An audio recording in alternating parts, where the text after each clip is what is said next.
Alright guys, TacticalRab back again today. I hope you're all doing well and enjoying your day so far. Welcome back to VALORANT news. Loads going on right now with rostermania, but Steel's next destination after 100 Thieves may now have been determined. Announcement potentially coming very soon indeed. Very much intrigued to your thoughts in the comment section below. If you enjoyed the video, hitting the like button is the best thing you can do to help this channel reach more people. Please consider subscribing as well if you haven't already. Hit 500 subs yesterday. Just love to see it. Road to 1k baby. Firstly, this will make Valor leaks. Agent profiles. Finally, I think this is something people have been asking for quite some time. Agent profiles will allow you to have different keybinds for each agent. So for example, let's say you're using a brimstone smoke or whatever, and like like a cloud flare on jet or whatever, like you might want the smokes to be on the same bind. But right now, the buttons you use for different abilities are the same across the different agents. And well, now it's actually going to allow you to change that potentially in the upcoming future. Who really knows what's happening, at least, well, how far this might be away. But supposedly different keybinds for each agent could be coming relatively soon. Now, this of course, the TSM discussion the last several days.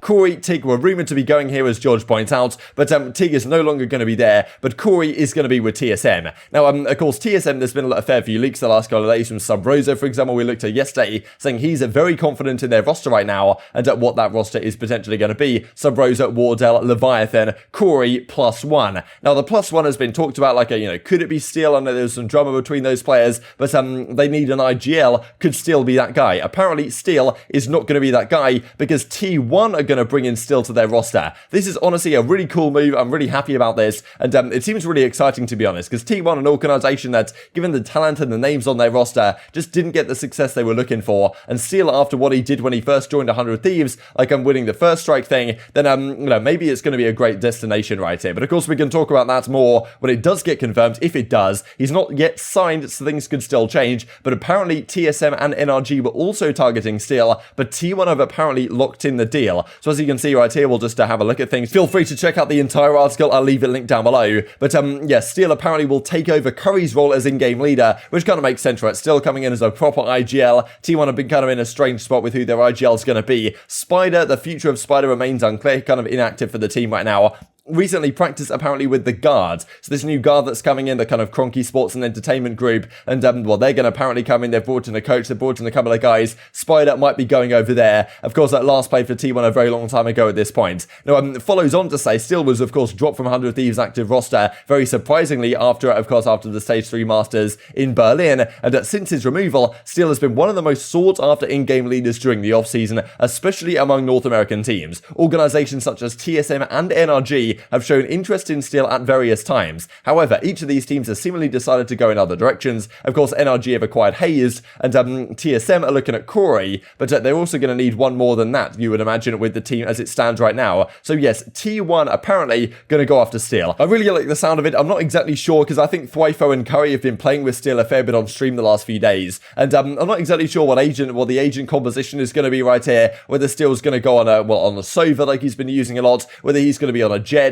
It's interesting to see. Maybe Scar stays on the Jet. I don't really know what they're thinking. But Curry, Thwyfo, Skadoodle, Automatic, and Steel apparently is the squad of 5. I really like the sound of it. They really didn't get the results this year that you would expect with those names. Maybe Steel is going to be the key to turn this team around. But of course, as you can see here at the Challengers Stage 3, TSM versus T1. TSM got the better of them. And of course, TSM are now looking for a player to join their squad. And that's the thing, as Banner points out, and George says as well, who's the TSM in-game leader then, not Steel. Now, honestly, I don't really know who it's going to be. It's very tough to say, and I think like the speculation, well, I don't really know who to speculate on, to be honest. You guys can in the comment section below. There's been some talk about it. I'm not sure any of the names I really buy, but I guess we'll see. It's got to be someone, especially because it seems like a lot of the guys over at that roster are really looking forward to things. Like this, for example, as Thwyfo says, just from the T1 side real quick, like, well, I mean, some pretty nice plays here with the Chamber, which of course is coming very soon indeed, and the implications of that, I'm sure, are going to be pretty significant and pretty widespread. But this from the Leviathan side, right, is still the roster of TSM, Sub-Rosa, Wardell, Leviathan, Corey apparently, +1, haven't felt this confident in a roster ever. And as Sub-Rosa said yesterday, they were bringing in a Fragger and an IGL. Now, Corey, you'd imagine, would be the Fragger, and then they need an IGL. So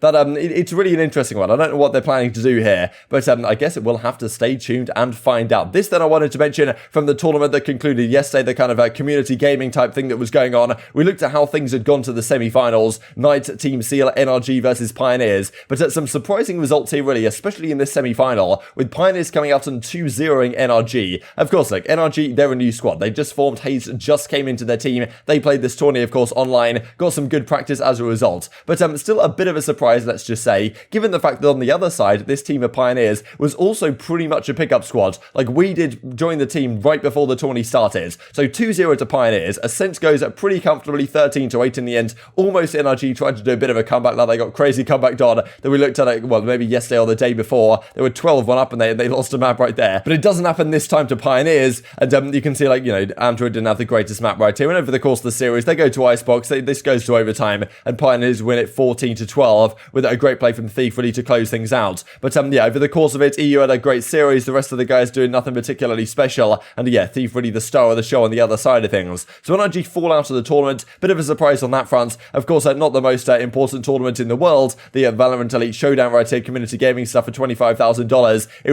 was a long tournament to play for that type of money, to be honest. But good practice for a lot of these guys with their rosters. And then Knights in the end fall just short to Pioneers in the grand final. And then yeah, Frosty and Co, Governor and the boys, they put on a show. Haven actually went the way of Pioneers 13-2, wasn't even close at the start. Bind they bounced back on Knights 13-10. But Ascent, well, it was Pioneers 18-16 after some crazy overtime. They just about got over the line. So yeah, quite the series at the end of the day. NRG not getting quite the result they wanted in kind of their debut tournament here. But of course, like, a long way to go for this team, as Hayes says. Tough one to lose. Got a lot of Ascent practice, which was good for us, considering how little we actually scrimmed it, or scrimmed in general, learned a lot about us as a team, and gave us a direction. So I'm certainly NRG looking to improve going forwards, but still not too bad, really. Top 4 at the end of the day, getting to the semi-finals, not the end of the world. Of course, losing to the team that ended up winning it as well in Pioneers, not too bad. But yeah, we was certainly making some plays on their side of things. And as he says right here, GG's 2-1 tonight. We win the 25k tourney. Of course, formerly of NRG, formerly of XSET, we did. So of course, he's a free agent right now, looking for an option. Now, whether he continues with Pioneers, as he says, shout out Pioneers and the boys for giving me a shot. Now, whether he gets picked up elsewhere, whether he stays with the Pioneers, who knows exactly what the plan is there. But they did look pretty damn good this tournament. So I guess we'll have to see how things go. And this was the overall result, NRG in 4th, as you can see right here. But very much intrigued to your thoughts on all this stuff in the comment section below. If you enjoyed the video, hitting the like button tells the YouTube gods this is a good video, and looks like you should see it as well. And I've grown the competitive Valorant community. Thank you as always, take care, and I will see you next time.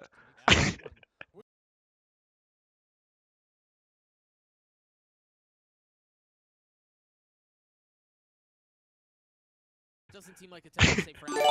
Alright, Kurt, thank you for the gifted tier 1. Dephh makes his way forward. You've got the dart to make sure there's no one there. JC 4v4. Now the thing is, so they have the Empress. Holy fuck, weed or haze. Wow. It's not gonna be enough though. They may not need it though because What a they savage. Haze and they have Wait. shots. Dephh does. The sheriff again. He's gotten 3. He's gonna need to get 2 more though to make this thing happen. Text on the tablet. Oh no! Oh my god! What the f? Stop! No!